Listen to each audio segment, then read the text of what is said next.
first wish Ramadan Mubarak to those who are celebrating this holy month. And for those who recently celebrated Passover and Easter, I hope your holy days were blessed. Before we get started, just a reminder to please keep your microphone on mute unless you are speaking. Also, we encourage you throughout our time together to use the chat feature to drop questions or comments in real time as we engage today. We do record these Wednesday gatherings and we keep them on our YouTube page. And you can access those recordings from the CTS homepage. So if you enjoy our conversation today and you want to share it with others, you can absolutely share it with others who aren't able to be here with us. We begin each week with words of gathering to draw us into the space together. And today I am so pleased to welcome CTS alum Tim Wolf to lead us. Tim is the pastor of Gather, a new church community that is authentically Pentecostal, ecstatically inclusive, and theologically progressive. Tim also serves as the bishop for the Midwest region of the Fellowship of Affirming Ministries, which some of you know as TFAM.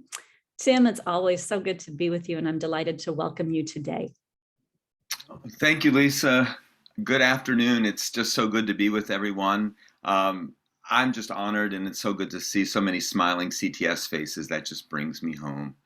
For a few minutes, I'd like us to gather around something that I've been thinking about lately, particularly in this Eastertide run-up to Pentecost, a question that's sort of been sitting in my own spirit as I've been going about this work and thinking, what do we do when words run out? What do we do when words run out?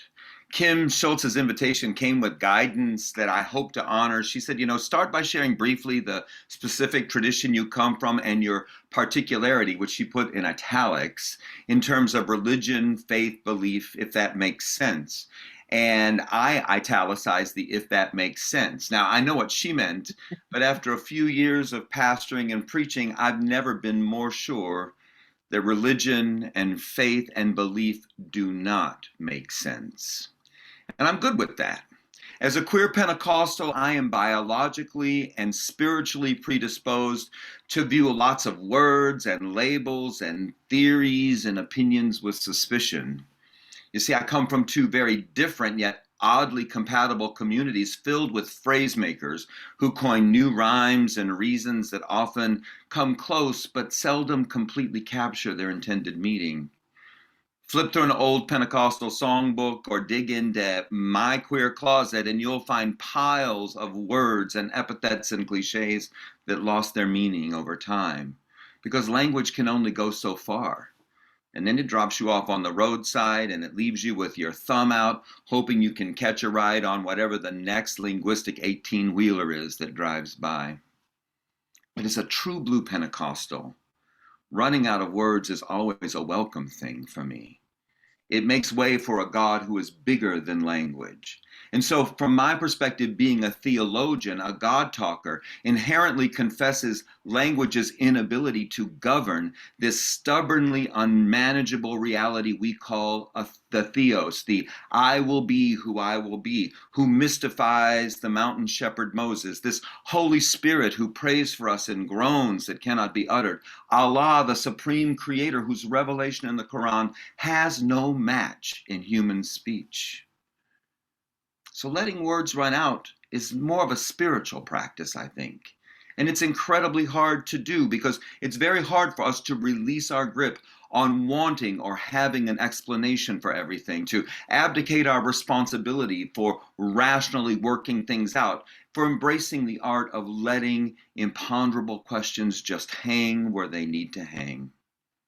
My teacher, Jesus of Nazareth, famously said, "When you lose your life, you'll find it." And I think losing words is how we locate ourselves. It's how we learn to pray for things that defy description. It's how we learn to discover things that transcend knowledge and speech. And so right about now would be where I should go into one of those gut-buster Pentecostal prayers, right?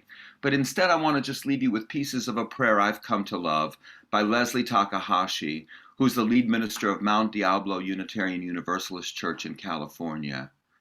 Listen closely as she prays. This is a prayer for when words fail, when the biggest noun cannot know the enormity of joy, or when the most active verb is paralyzed in the face of grief. This is a prayer for when words cannot take into their embrace the hugeness of experience, or the expanse of indebtedness, or the many tangles of complexity and confusion. This is a prayer for wounded hearts and bodies, for those whom we ought to always remember and sometimes choose to forget.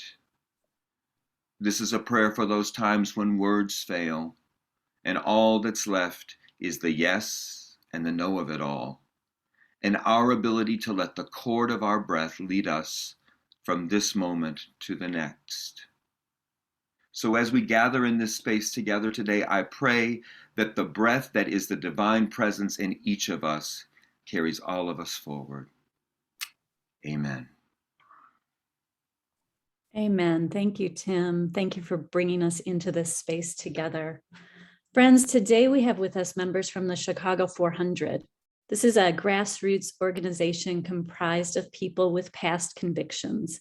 These individuals are years or sometimes decades past the end of their state-required punishment, but they are still subject to extreme and unjust policies and reporting requirements. I don't want to take up my time with me talking, but I'd like to let them tell their own stories. And so I'll turn now to Terrence Chisholm. Terrence is the president of the Chicago 400. Welcome, Terrence. Thank you, Lisa, and thank you. I think it's Tim or the pastor for your great speech. I am Terrence Chisholm. I am the president of the Chicago 400, and we do have members here who represent the 400. We normally do introductions, but for the sake of time, I won't go around asking everybody their name, so I will jump into our introduction about who we are. So, Lorenzo, if you could pull up that PowerPoint so I could let everybody know how we got started and what's the reason behind the Chicago 400. Thank you. So who are the Chicago 400? People in Chicago with past convictions that requires registration who are homeless, who therefore have to re-register at the police every week. Homeless because of housing banishment laws. And we will get into that later in this conference call. Do you have another slide I could talk to real quick, Lojo? As you see, before the pandemic and everything that's transpired, can you go back real quick? This is the building on 35th that we used to go to before, like I stated, the pandemic. We have to go there every week, Monday through Friday, at different times of the weeks and hours to register. You could go to the next slide. As you can see, the members of Chicago 400 is lining up outside the building to get a number to get seen. There's a number right there. There's a blue number that represents the number in line that you're at, and it also represents that people who have to register homeless get that card. That's the board pen where we are waiting at to get seen at the police station at the time when we was all together before, like I said, the pandemic happened. We spent hours in that board pen. Some people slept in their cars at 4 or 5 o'clock in the morning waiting to get seen. People also had jobs and they was forced to miss work to come to register. So as you can see, that it's chaotic and it's causing a problem with us living day by day. That's a person trying to charge up his phone. This is a paper that we have to report every week, stating where we slept at the past 7 days prior to our weekly registration sheet.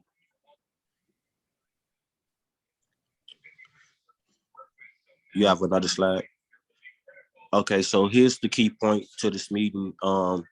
This is a map of Chicago for the housing advancement laws. As you can see, the red represents the amount of spaces that we are forbidden from staying at There may be a park, a daycare, abandoned building in the red areas where we are not allowed to stay in that area or have housing in that area. And the green spaces is, as you can see, is more or less than the red. They give us a little space to have housing in Chicago.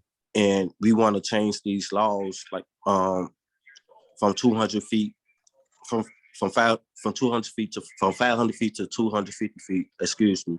And me and Steve will I'll talk about that as we talk about the bill in our closing remarks. Um, and I would end with my story. I've been dealing with homelessness now for 17 plus years. Um, I had housing upon my release from doing my 6 months. Um, I came home and I was told probably like 3 months after that I had to leave my home because I was in a illegal spot and I was locked up like with no question asked. I did probation on top of that, and I got released and I became homeless. During the time of these 17 years, um, I had to register every week at the police station.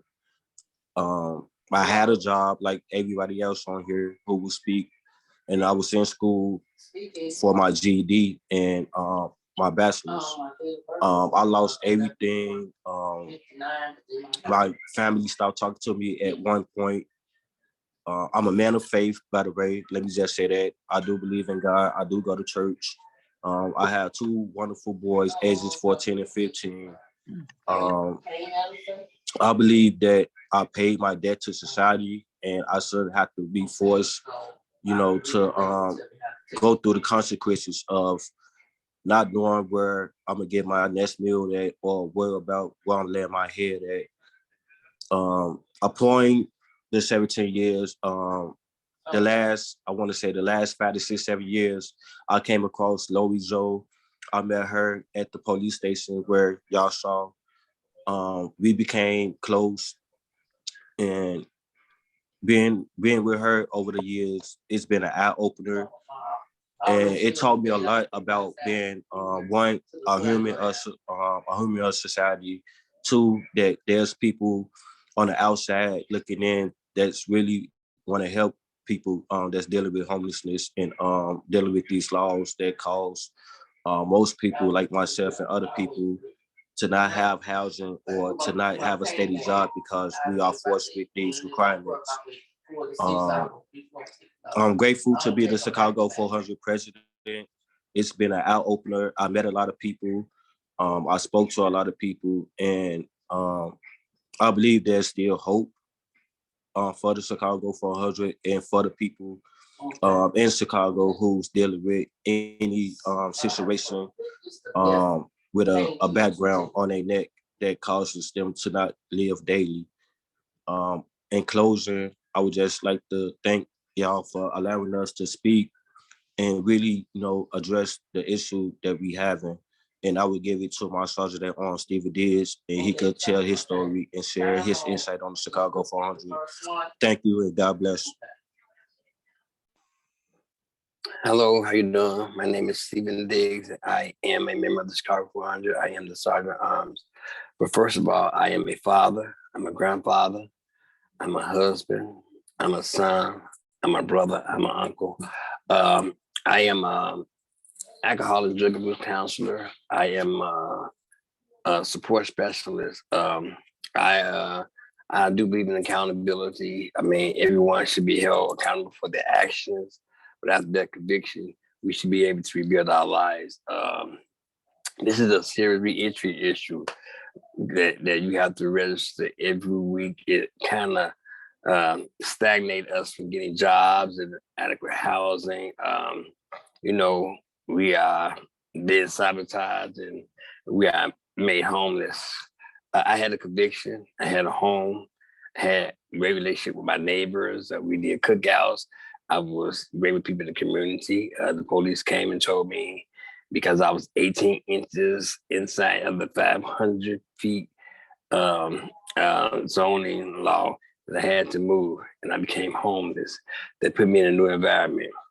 So in my case, I had nowhere to go, and I was homeless, and I had to leave my family, and I had to hang around places that I didn't want to hang out, and I became a drug addict. For many years, I became a drug addict, and what I've learned and what I know now since I became a drug counselor is that people that doesn't have adequate housing and doesn't have stable jobs, that has to be on the registry. Sometimes they have no other choice but to lead into alcohol and drugs because of the disparity that put on their lives. I work with people every day, and every time I talk to somebody, including myself, it's like there's nothing I can do. I got to pay somebody to stay at their house, so I got to hang out with these people and drink and just try to drown myself in sorrow because I have nowhere to go, I have nowhere to live. Becoming homeless put me in a whole new bracket. These state laws make us, these state laws are actually senseless. They hurt people. So I decided to make a long road to recovery and decided to help people. So I became a drug counselor. I see people suffering every day where I work at. These state laws are hurting people. And so we're here today just to kind of ask you guys to help us help ourselves in rebuilding our lives. Later on in this presentation, me and Terrence are going to talk about what you can do and how you can help the Chicago 400 on this amazing journey to try to change the state laws. Thank you. And with that, I will turn it over to Shabazz if he's here. Shabazz. He's not on at the moment, and I want to be sake of the time. So I would give it to Lori Jo for her statement about the definition behind these laws. And we will, after her, will be Eddie and Michael Moore. They will share their story on how it affect them having a job and not being able to stay with their kids. They have beautiful kids that they are forced to not be with. So Lori Jo, you have the floor. Thank you. Hi, everyone. I am sorry Shabazz isn't on. I know he works all night long and may be asleep, so hopefully he will jump on a bit later and be able to say something. But I just wanted to reiterate that this is a tough topic, and we are totally open. We value your thoughts, questions, concerns, anything. So if we don't have time in this presentation, please reach out to any of us for any more information or clarification or anything you want to say, because I'm going to rush through this so we can get to more people. So the principle of the campaign that you've already heard about, the Chicago 400 Alliance, is to challenge these extremely damaging laws. And the premise is that our criminal justice policy should prevent victimization. They should support survivors. They should hold people accountable for harm, and they should support all people in rebuilding their lives. And they're not doing that. So I'm going to go with some of the definitions here. So registries are, what is a public conviction registry? They're laws that require the police to collect personal data and photos from people on the basis of a past criminal conviction, and then to put all that information on the internet. So there's an entire police apparatus to collect all this data, and that is called registration. And so people have to re-register at the police station annually, quarterly, or if you're homeless, then you have to do it 52 times a year. And the maze of restrictions and reporting requirements for everybody is difficult.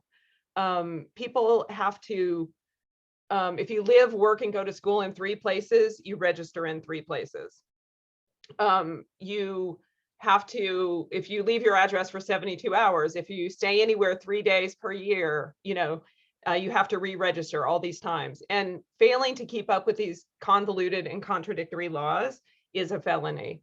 So registries, really, it's helpful for you to see registries as a police project. We're moving people by the 25,000 to police stations and moving the police by the 25,000 into people's domestic spaces to do address checks and give them felonies if they haven't registered properly, et cetera. And so registries require people with past convictions who are free people to be locked into this ongoing adversarial contact with police after punishment is complete. And this goes on for decades or for life. And this has become an engine of reincarceration. And it's been a giant invisible expansion of the carceral state. To be sure, and these are all drawings done by the Chicago 400 that were shown actually in several different, in a show at the Drawing Center in New York, but also in other exhibitions. To be sure, everyone should be held accountable for their actions. And Illinois rivals any state for extremely harsh punishment and extreme sentences. But registries actually are not criminal sanctions. They're not part of punishment. They're civil regulations, and they can change at any time. Like, you know, they're like a law for how often you have to renew your driver's license or whether you wear a mask.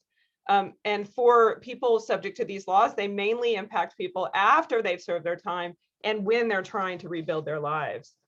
In Illinois, I mean, just to put this in perspective, some 47% of the population has an arrest or a conviction record. We could list thousands of people and their addresses on the internet, you know, sorted out by convictions. But the question to ask is, what does that get us?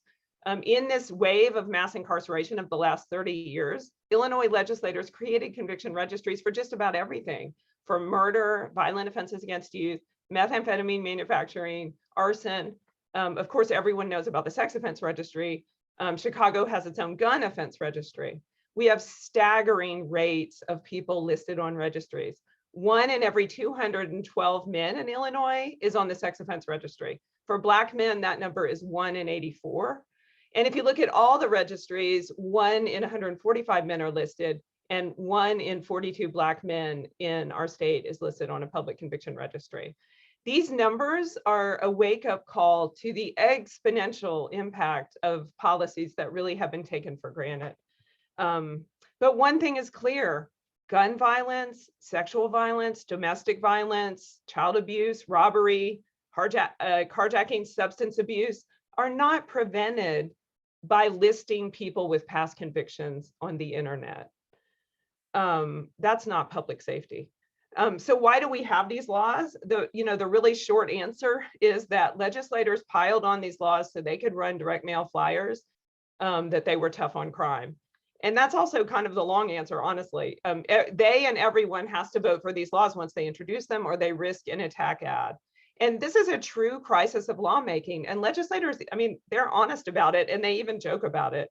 But it's not a funny joke. And as our victim advocate partners say, registries have been used to exploit violence for re-election campaigns, not prevent it, and especially not sexual abuse and violence. So I wanted to talk about some of those laws in particular. Presence banishment laws make it a crime. There's 3 kinds of laws, essentially. To stand within 500 feet, a city block, of regularly placed public assets like parks, bike trails, sports fields, schools for life. So that's a lot of land people can't walk on. And it includes the entire Chicago lakefront and museum campus for life. And then let's move on to residency restrictions, because that's really the main concern of this group, because people are experiencing homelessness mainly because of residency restrictions. They cause an acute crisis. These are discredited policies that permanently exclude people, very disproportionately Black men, from most housing in Illinois for life. And by barring people from nearly all housing, we are forcing hundreds of Illinoisans into homelessness that wouldn't be otherwise. And also each year we keep about 1,400 people in prison past their release dates because we made their housing illegal. They get a parole violation for insufficient housing. And this is so senseless, because these are people who actually have safe and stable homes, like Terrence, like Stephen, but our laws make their housing options a crime. Residency restrictions bar you from living 500 feet around property lines of schools, playgrounds, home daycares, parks, etc. for life. And these are regularly placed institutions, especially home daycares that are everywhere. And when you put a 1.5 block radius around all these things, you know, you are banishing people from the entire neighborhood. And when you add up all the neighborhoods, it becomes a blackout, as Terrence showed you. So it shouldn't be surprising that 1/5 of the people in the registry in Chicago are homeless, and 80% of those who are homeless are Black men from the west and south sides. And worse yet, these housing banishment zones are always in flux. So even when you have housing, your address is very likely to become illegal at some point. And that has happened to almost everyone in the Chicago 400. Police tell you you've got 30 days to move. So people, their families, and their kids are unstable for life. They're housing unstable by our laws. And the last thing I really just wanted to say is that these laws are fully discredited, and that's why many states don't have them at all. I have this, I can send you a link to this so you can read more about it. So, but just, you know, as one example, the Minnesota Department of Corrections analyzed sex offense convictions in detail over a 12-year period and found 0 cases in which residency restrictions would have even been relevant to new crimes, much less prevented them. And they were testing 1-mile restrictions. And other states have found the same thing. And they also found that taking away human needs like housing and jobs and causing social breakdowns increases crime. Duh, you know, that's how you get crime. So Kansas Department of Corrections proudly announces on their website why they do not use these laws.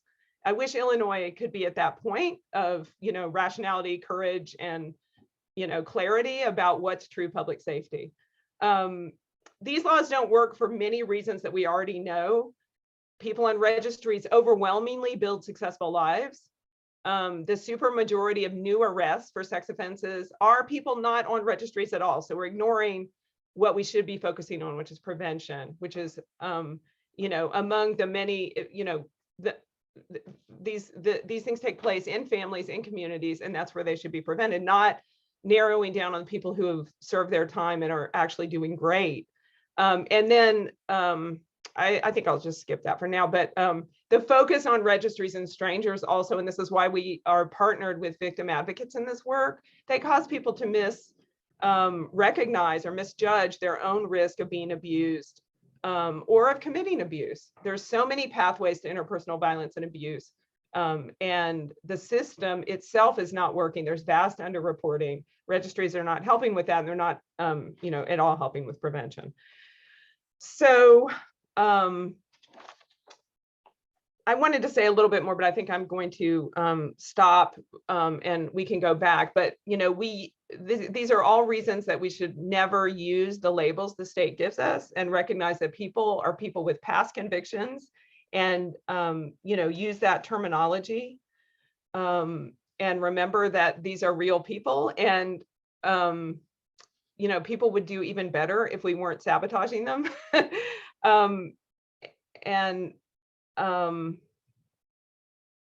I guess I just wanted to say, you know, the research on community safety is clear. People need to have a positive outlook in material terms and also how they view themselves. That's what the research shows. And that means housing, jobs, strong ties to family, and to community, and hope for the future. And all that these policies take away. Many people, there's also a huge consequence for our law enforcement. And just as an example, Chicago detectives conduct 23,000 re-registrations of 450 homeless people per year. So these are really affecting our systems as well as individuals. And this, once again, you know, this is what people want. They want housing, they need housing, and we need to have laws that allow people to get housing. So I'll just leave it at that, and remembering that the damage that these laws are doing, the damage to people who are our neighbors and who we do share our community with. And I wanted to end by showing the amazing people who are fighting the laws. And this is Michael in Springfield, and Chastity, and Michael's adorable son, Tayden, who's much taller now. And also Robert and his son, who are really, truly the best lobbyists at all. This is Clifford, who was writing out the laws one day, and he said, "We carry the laws out." And I think he said, we're the ones who carry the laws out. And given that these laws are so damaging and harm public safety rather than protect it, I hope you will help us ask our state legislators, why are we making anyone carry them out? So I'll stop there. Thank you so much.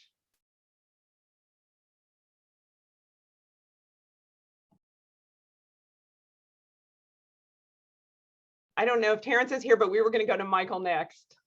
Yes, we will have Michael Moore if he's still on. He could talk about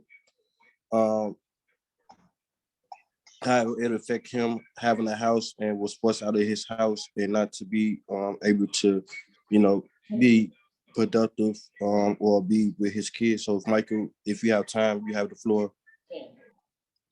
Hey, how you doing? Thank everybody for having me here. My name is Michael Moore. Um, I'm currently at work right now, so I gotta speed it up because I gotta get these deliveries out for Amazon. I'm working for Amazon right now. So I was living in a home for like 6 or 7 years that me and my wife purchased, and it was this all of a sudden a school opened up on the corner, and so they had to they found out. Well, they been knew I was staying there, and they came down and told me that I had 30 days to leave, or I would get locked up. But I end up then leaving right away because I didn't have no money to move or anything. So they end up coming locking me up, but they end up letting me go the next day. But it kind of put a toll on not just me, but my family. Like this whole situation has put a toll on my family because anything happening to me, it happens to my family too. So my family, she end up going with her mom, and I end up living in my truck. But living in Chicago is not a good thing. Sleeping in your truck at night, I can tell you that it's not no safe place to sleep in your truck. Either you're gonna get messed with some people, or you're gonna get messed with the police. So it's not no safe place to sleep at nowhere in Chicago. Right now, I'm currently I own a business. One of my business had to get shut down because of the pandemic. They broke into it up. One of them is still standing. Thank God that's happening right now.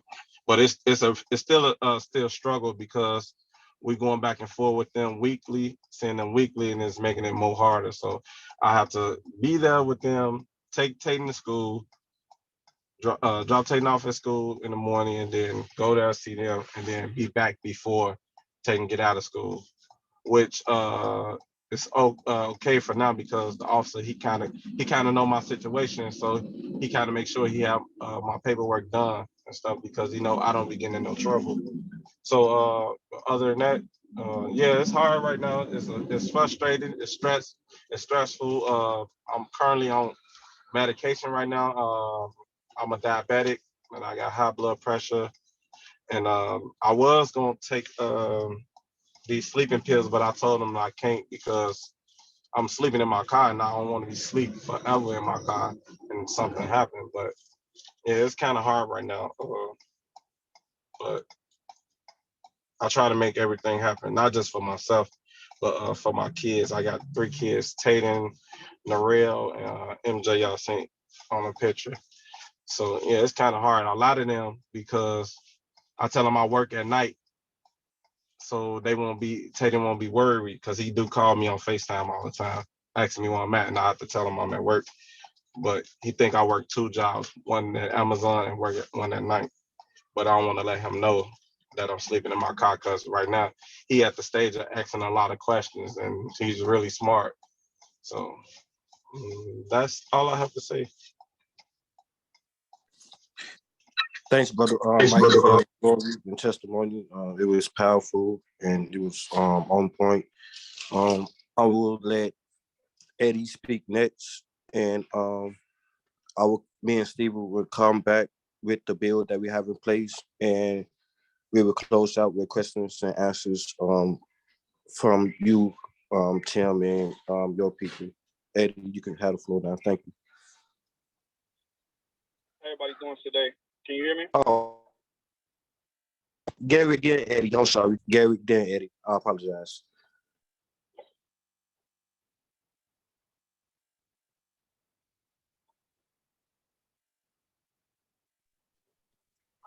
Hello? Gary, are you on? Yes, can you hear me? Yes, you have the floor. Okay. Well, first of all, I just want to thank everybody for being here and taking the time to talk to us and letting us speak. This is my first time doing this, so just excuse me. But I just wanted to speak on, my situation and the struggles of actually finding housing, despite the fact that you have supportive people who will let you live with them. These laws make it so that you actually cannot live with the people who are keeping you off the street, and it's actually ridiculous. So I had a couple of situations where I had friends and family who were willing to let me stay with them. In one instance, I was there and it was a situation where a friend of mine had let other people live with him. He didn't tell me that, and they were irresponsible. So once I'm there, his uncle comes, who owns the place, kicks me out of the place for the other people who were actually there before me. And I was on parole at the time. So at that point, I had to actually call my parole officer and tell him that I had to basically get locked back up. I couldn't find another place to live. So that was a struggle. So many years later, I still find myself in pretty much the same situation where I'm trying to find places. I have the money to get places, but everything's getting turned down, or the landlords just don't want me there. And so as of right now, I'm resorted to, sleeping on the train and just you're in perpetual survival mode out here. So it's not even really living. You're just basically trying to stay alive. You're trying to stay as far away from law enforcement as you possibly can, while you're trying to pick up the pieces of your life. I don't really know what else to say besides that. It's tough. It's very stressful.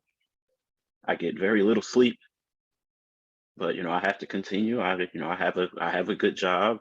Employment was actually pretty easy to find, but I hold on to money, and it's like places that rent don't want to accept your money, and well, that takes a toll.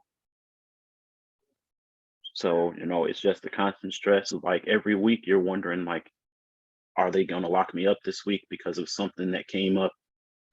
Like, because the rules are always changing. So you don't know if like a new rule that changes will be the time that like, hey, we're going to come and get you now. So it's tough. But that's really all I wanted to say. Thank you, Garrett. Next week we have Eddie. He's going to close out the topic, and we will get to the bill and have questions and answers. Eddie, you have the floor.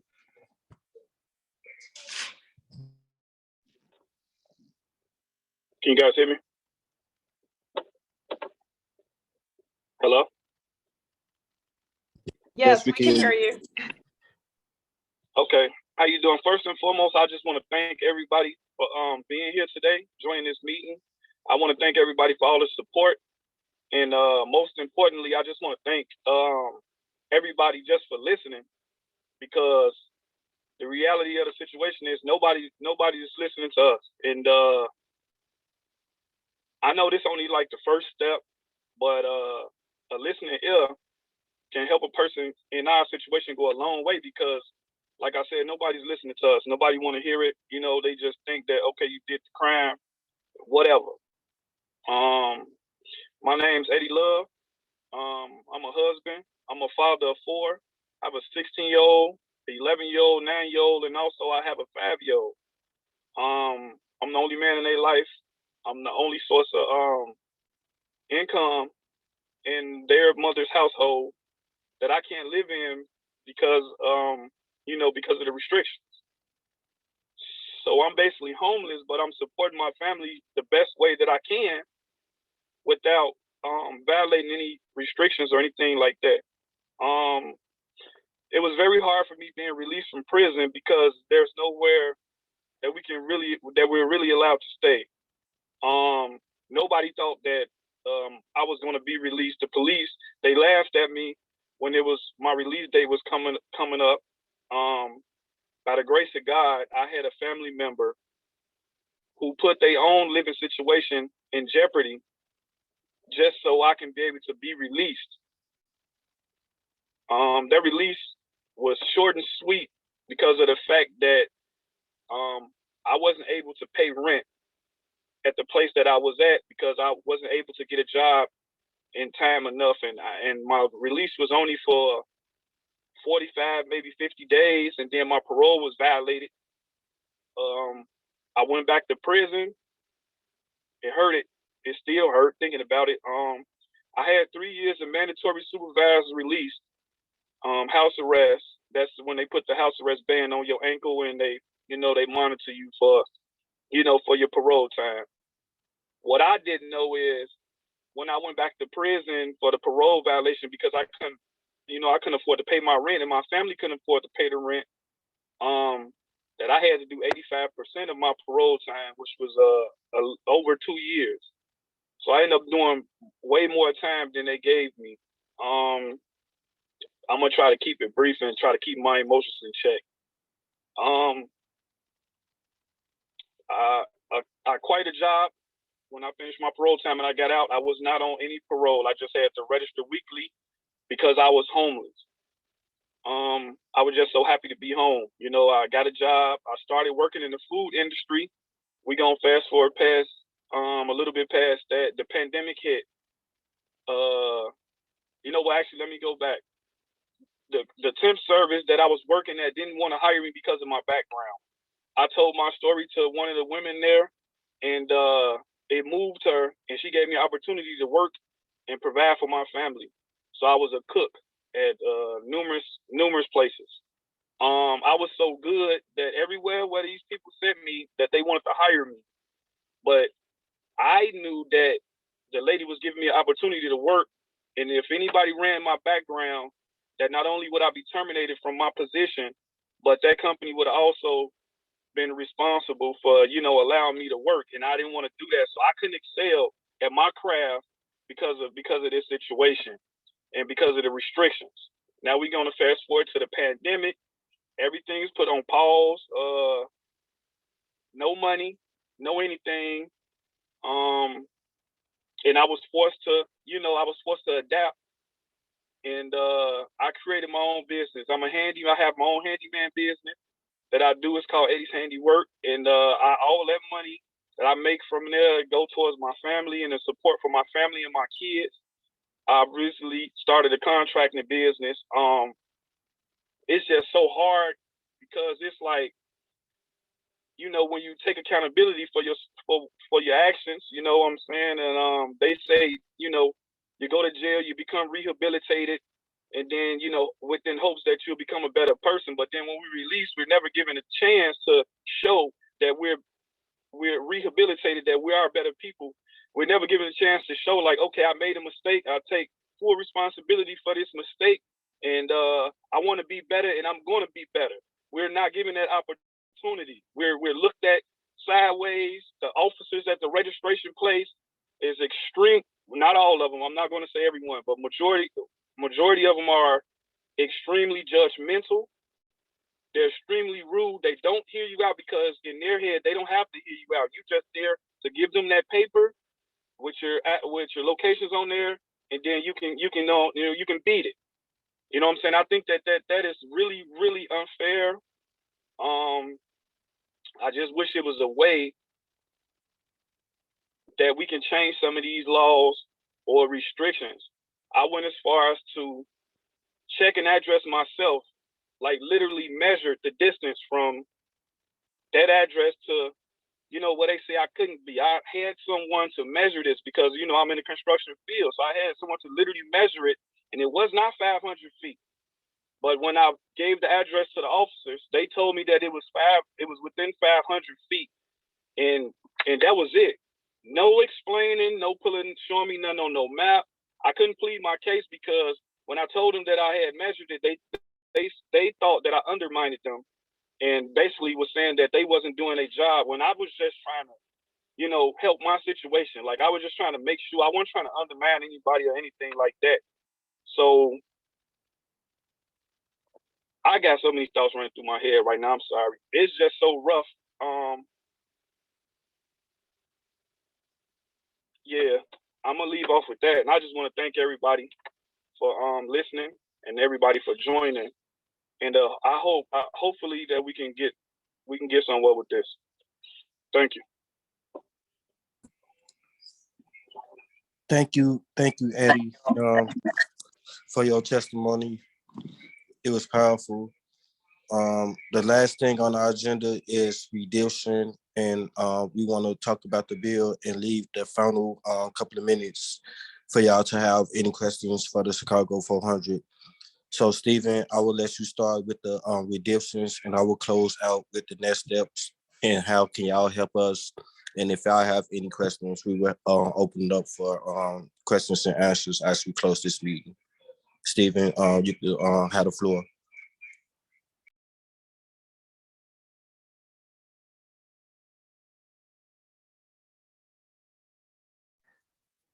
Hello, can you hear me? Wow. So we thank everybody for the amazing stories. And I get very emotional about this amazing journey that the Chicago 400 has embarked on and what we're trying to do. Wow. Hey, that was the man. And Garrett, wow. So I understand. I feel you. So this amazing journey that the Chicago 400 is embarking on has been going on for about 3.5 years now. And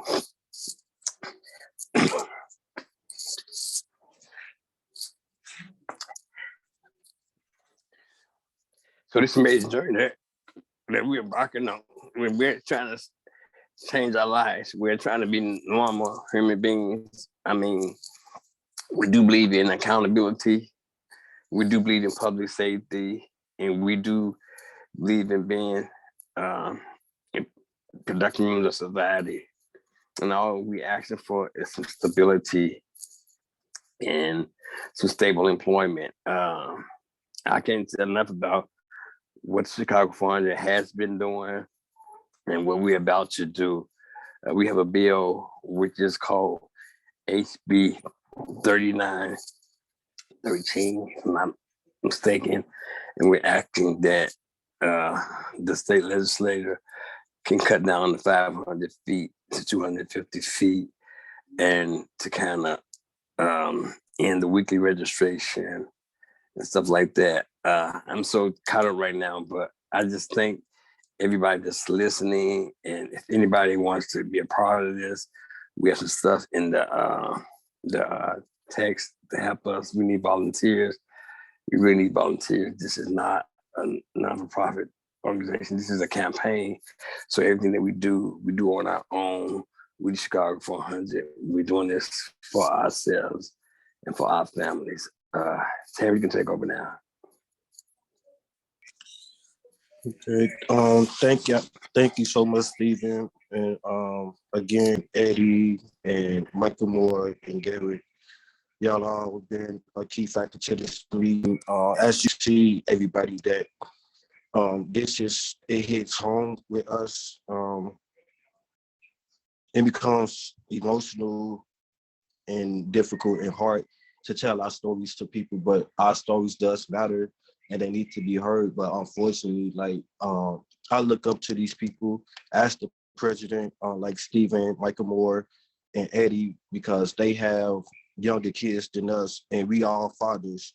And the last thing we want to do is, lie to our kids about where we at and how we living and where we coming home, because, truth be told, that, they weren't asked to be here, but the fact that they here and we, they parents, we try to be as honest and open to our kids. So I feel every tear and every emotion that these brothers carry, because, they look up to me and I look up to them, and we say this an organization, but it's more of a family bond that we have more than an organization. The only thing I will say as far as next steps is, like Stephen said, we need help reaching people that we haven't talked to. We definitely need to help of reaching more legislators and making phone calls to really have these people on board and really see the Chicago 400 through and just vote on these laws that makes no sense. Myself, I have to go register tomorrow. I don't like it, but I have to deal with it. They is asking for more information from us. I just wanted to pinpoint that out. Now when we go register, they asking us to give our rental card and bus numbers if where we ride the bus and trains at. And that now is causing a lot of people to lose hope, or it's causing people to think about losing their livelihood all over again because we return in our seats, they want accurate information. Thank y'all for taking y'all time out to even, listen to us and hear our voices. And I will give it back to Tim or the host for questions and answers. Once again, it's been a pleasure and honor of talking to y'all. So I will leave the floor open for questions and answers right now. Thank you.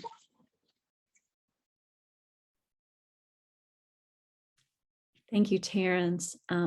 Thank you to Stephen and to Michael and to Garrick and to Eddie for sharing your stories, for helping us understand more. Thank you, Lori Jo, for your presentation and for the links in the chat.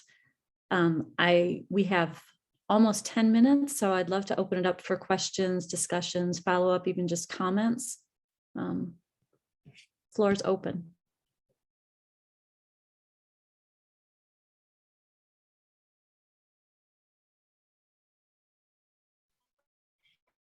Hello?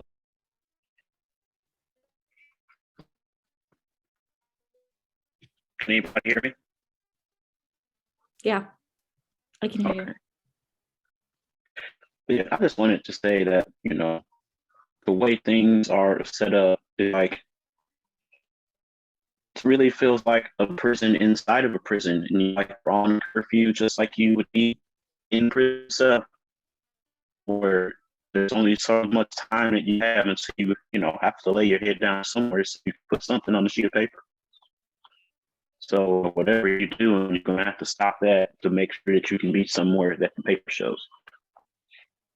And that really puts a damper on any kind of plans that you want to have. So long-term plans, forget about those. Pretty much living day to day, week.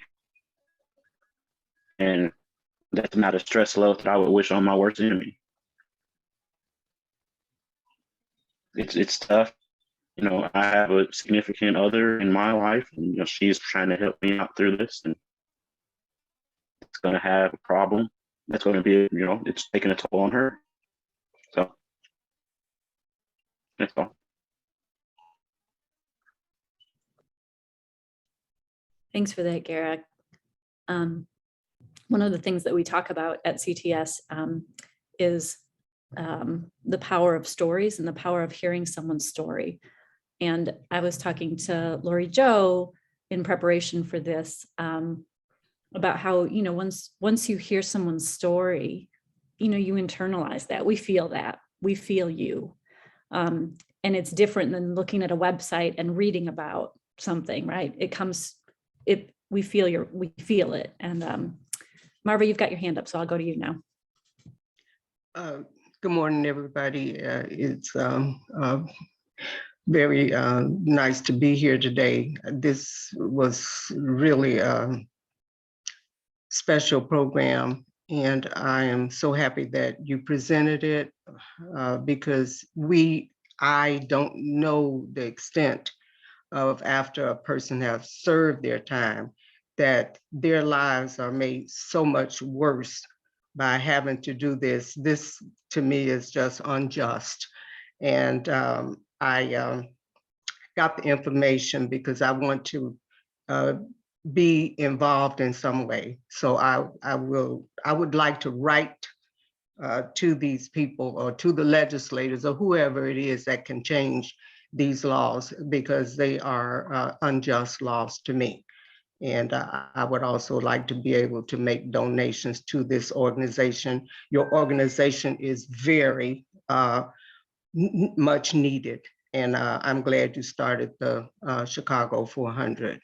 And congratulations to you. And I think there should be results coming your way. And I will be praying on it. Thank you so much. That means a lot to us and to Larry Joe. Really been a back burner behind the scenes doing countless work for us. But, you know, we, as the Chicago 400 members, we activate for ourselves, and we are on the front lines, making phone calls and talking to people. But without her leadership, you know, none of this would be possible. So I just want to acknowledge that, you know, she's been one of the key factors in starting this organization, and the Chicago 400 just took it over from there. So we applaud her and we appreciate her. Do we have any more questions or answers that we could address at the last 4 to 5 minutes we have left?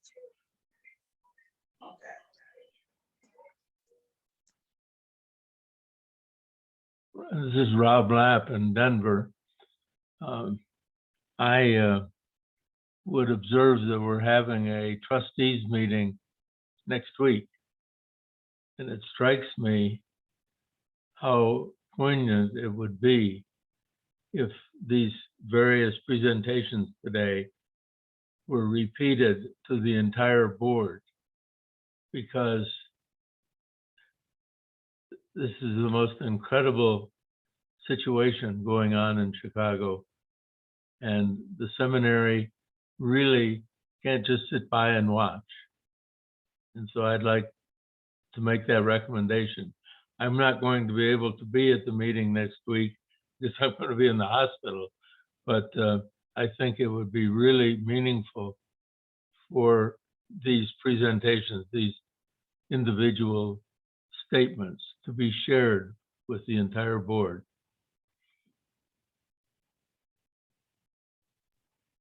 I appreciate that, Rob. I will be at the board meeting next week. And I think, you know, so Lori Jo, thank you so much for putting all the links in the chat. I would just encourage all of us who are on this call to, you know, copy those links. And as Marva was saying, you know, she's made some commitments. Think about what you can do, whether it's writing to legislatures, whether it's offering donations, but also, as Rob was saying, you know, where are our platforms, right?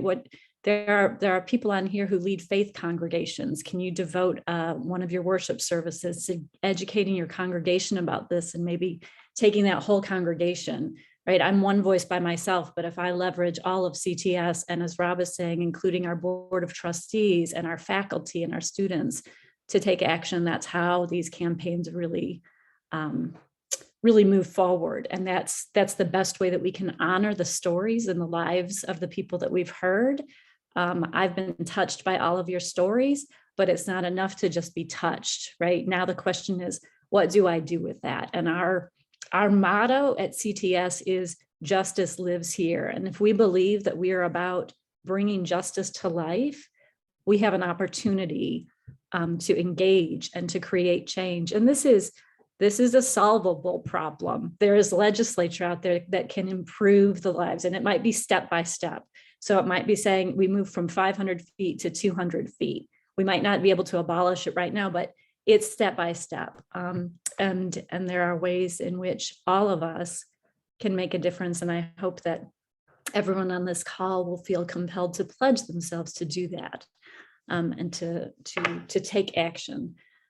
Because for those of you all from the Chicago 500 who shared your stories, I know that that's painful and that's difficult. And I have a heart of gratitude for you to helping to educate us, although I know it's painful for you to share those stories. And we are up at time, my friends. I'm sure we would like to stay with you longer today, but we'll conclude our time together. It's been a blessing to have you here with us today. We are a better community because of it. And and know that you go with our support and our prayers and our commitments to stand by your side. Friends, go in peace. Thank See you. you. God bless you. God bless Thank you you all all. so much. Thank you very much. Thank you. Thank you. Thank you. Thank you, guys. Thank